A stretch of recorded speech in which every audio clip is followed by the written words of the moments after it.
3 दिवसापूर्वी 4 लाखापर्यंत केलेली चांदी आज 2.5 लाखाच्या दरम्यान आली आहे। तीच परिस्थिती सध्या सोन्याची आहे। 2 लाखाच्या जवळपास पोहोचलेली प्रति तोळा सोन्याची किंमत आता 1.5 लाखाच्या खाली आली आहे।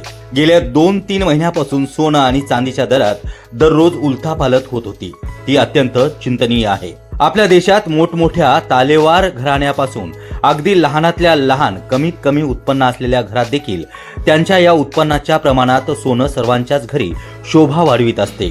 आपल्या देशातील लग्न सोन्याच्या खरेदीशिवाय पूर्ण होत नसतात। गेल्या काही दिवसापासून जागतिक परिस्थितीमुळे सोने आणि चांदी यांच्या दराच्या बाबतीत दररोज ज्या उलाढाली होत आहेत त्यावरून भल्या भल्यांची दांडी उडत आहे।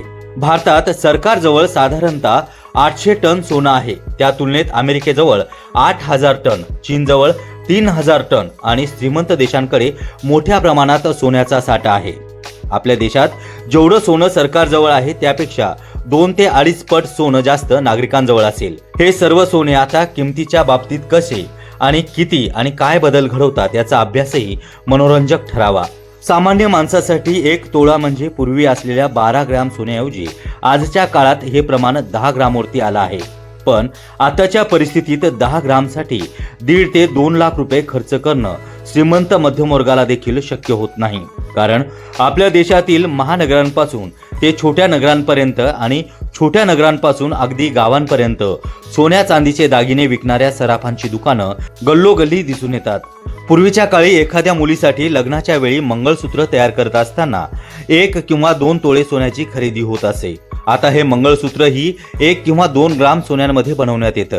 सध्या ज्या सोन्याच्या किमती आहेत त्यावरून यापुढे 1 ग्राम पेक्षाही कमी वजनाचं मंगळसूत्र बाजारात येण्याची शक्यता नाकारता येत नाही। सर्वसामान्य लोकांसाठी लग्नाच्या वेळी सोन्याची खरेदी करण्याच्या विषयापेक्षा फारसा याचा काही संबंध येईल असं वाटत नाही।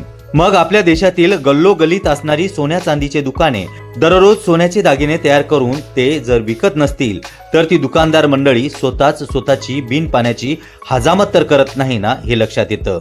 म्हणजेच आपल्या समाजातील एक विशिष्ट वर्ग आजही सोने आणि चांदी याची खरेदी करण्यात अग्रेसर असतो, असा याचा सरळ अर्थ आहे। हा वर्ग कोणता आहे याची फोड न करताही आमच्या वाचकांना त्याची कल्पना आलीच असेल, यात अजिबात शंका नाही।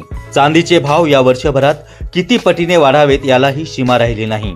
काही महिन्यापूर्वी 50,000च्या आसपास रेंगाळणारी चांदी आता 4 लाख रुपये किलो पर्यंत पोहोचली आहे।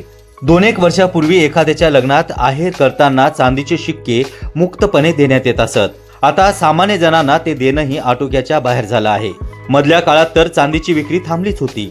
यापुढे आपल्याजवळ असलेल्या सोन्या चांदीची किंमत कधी गगनाला गवसणी घालेल आणि अचानक कधी पाताळात गाडली जाईल हेही समजेनासं झालं आहे। सोन्या चांदीची अशी भयावह यापूर्वी आपण कधीच अनुभवली नाही।